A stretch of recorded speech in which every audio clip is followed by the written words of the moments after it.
What's up? How's everybody doing out here? You guys good? Good. The homies out here. So I've done this before with Zea Jr. and Billy, but I wanted to invite some new blood. So I would love for you guys to introduce yourselves, starting with Jay. What's up? What's up? Thank you, everyone, for having me. My name is Jay Cruz. Jay Cruz from Tacos and Tattoos. Jay Cruz from Dade County. You DJ now, though. So you're a master of none, as we were just talking earlier. I am. If we're gonna run through the trades, I do feel limitless when it comes to what I can do. So I do DJ. I love it. I'm getting involved. I'm a student who's learning, and I'm putting in my 10,000 hours just to get to that next level. So I'm working on that for sure. I'm working with my hands a lot. Next to my homeboy Jimmy's on the other side of the table. Between visual branding, Creative Cowboyz, and our production and producing, we're using these hands to conceptualize ideas for ourselves and for others, major brands, independent artists, major artists, pretty much anyone who has some sort of new campaign happening. If we can find a way to fit in, we're taking part in that as well. And outside of that, I am the taco dude. I love making tacos. I love tacos, and I rep tacos. Yeah, slanging tacos in the hood, bro. I love it. Yes, sir. Jimmy, we got Jimmy. Look, Yo. one of my favorite things you ever made was upstairs, or actually is right there. But like the craftsmanship of it. I fell in love with that little Rocky the record that you made. You brought him to life. Yeah, bro. Damn, that's you? That's me, bro. Hey, okay. Sorry, I ruined the Respect. introduction, but introduce yourself. My name's Jimmy. I go by Jimmy Gold, and I just create, man. Different mediums. The more I learn, the better, the funner it becomes. Normally, I would ask, how'd you guys get your start and all that, but I want to skip, because like we've all worked, like not all of us at once, but we have all technically have worked together in some form or another. We did the event last year. Well, technically this year. I've known you for so long. I've known. Yeah. We've crossed paths so many times in the clubs, and when you were Banana Man as well. So you guys don't know that's Banana Man, the Miami Heat Banana Man. No. Yeah, you did look familiar. He wasn't allowed to talk back then, but he could talk now. So Now I can say I wanted to anything. ask about collaboration, because it's not easy, even with a friend. So I wanted to know, like, Facts. how do you go about collabing with? Because you're doing a bunch. You're doing an event this Saturday with the R&B kids. Yes, sir. Like how do you go about like collaborating with new blood? You get me? Like, do you let them do their thing? Do you take control? Is it like a 50-50? Oh, it's definitely a 50-50. A lot of opportunities they come by someone approaching me. I think when they approach me is when I typically pay the most attention, because I do feel as if someone has an idea, but they usually don't approach because they believe that maybe I'm not interested, or which is the total opposite. I'm pretty much interested in creating constantly. I love being busy. It's more my own time has been dedicated to projects I already currently have happening. So, when I'm approached, it's definitely when I take it serious to have an event happen, especially if I'm let me take it back. I like collabing when the event makes sense on both parties, and it's hard to stray away from the ones I don't want to do, but I end up not doing. You know what I mean? And then when it comes to me looking for collaborations, there are some brands and artists and individuals that I want to work with within the hospitality industry, or just really any industry. It depends on what we do together. I do make approaches. I have got no's too. I know how to navigate those as well. I don't take it personal. We just move on, and I've ended up working with them later too. So collabs for me, in a nutshell, are easy to come by as long as the approach is made, either from the person or from myself to the person. I like that you said that you got no's, and eventually, because no is a big thing in Miami, and it's usually no and that's it. people will hold a grudge against you forever and never want to work with you, even though you're doing cool shit. So I like that you have that old school mentality of like, we'll meet each other again type shit. Oh yeah. It happens pretty often, and I think that's just another moment to grow. And and depending on how I react to the no, also can affect it later. So typically when it's a no, it's okay.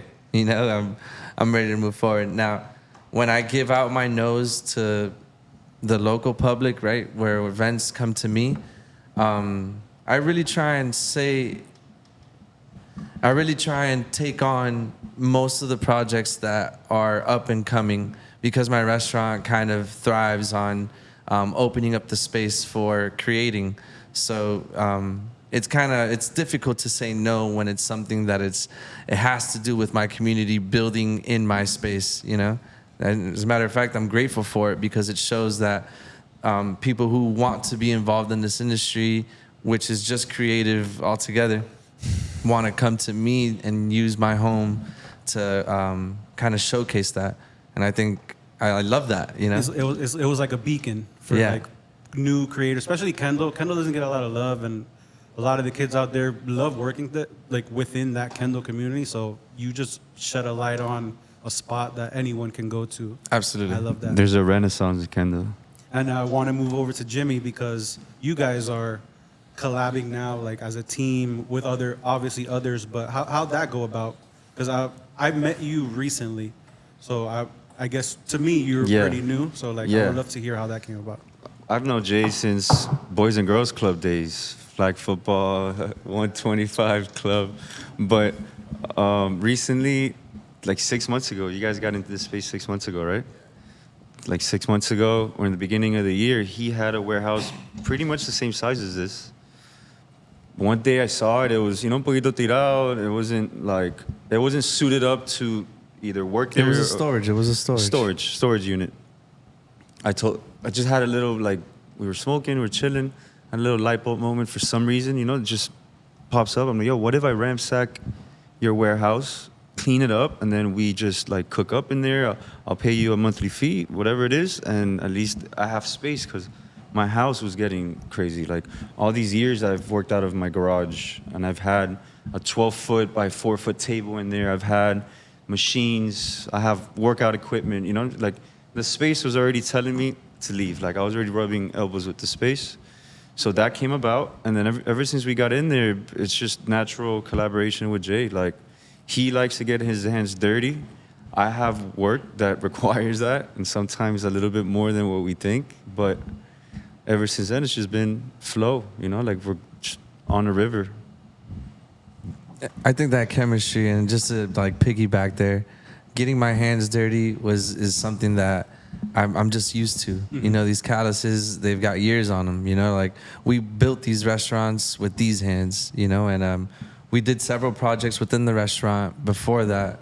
And I think when the warehouse came about, we kind of unified to, put all of our expertise into one house kind of deal. So in the restaurant, just for the people that know tacos, I did the countertop. Oh shit! That was the first time me and him rekindled a little bit, and we started chilling more.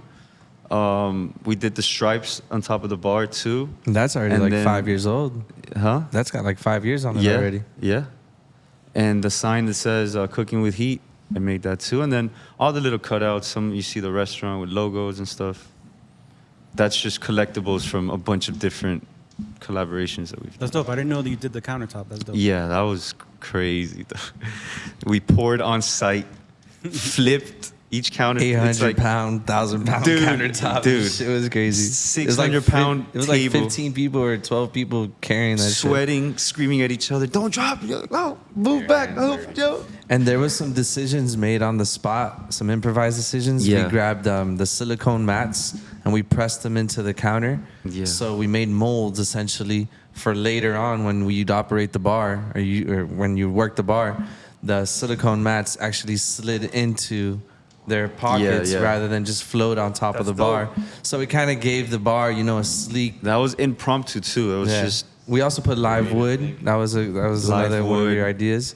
Dude, Putting wild. That's how the pyramids were made. That was facts. Yeah. that was, We're thinking dude, that was like when, that. when you reach for more than you can chew. That Yeah, was yeah. one of those moments. But it's there. It lives.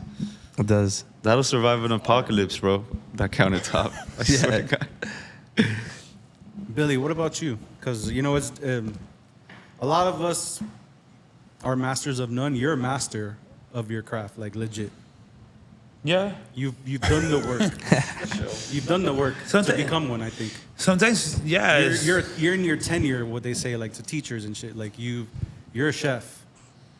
You get me? You're not a fucking social media expert. You're not a DJ. You're not an artist. You're a fucking chef, which is also an artist. And more than a chef, I think I'm just a caterer, and I just the way I didn't like we talked last time. I didn't consider myself a creator till recently, and I have been creating. But sometimes you just get structure, and you're in that lane of growing the business and this and that, and you forget about the other aspects, the community, the giving back, and those are things that I've. Now that I'm a little more comfortable financially with the business, with the growth, is things that I focus on, and I feel that.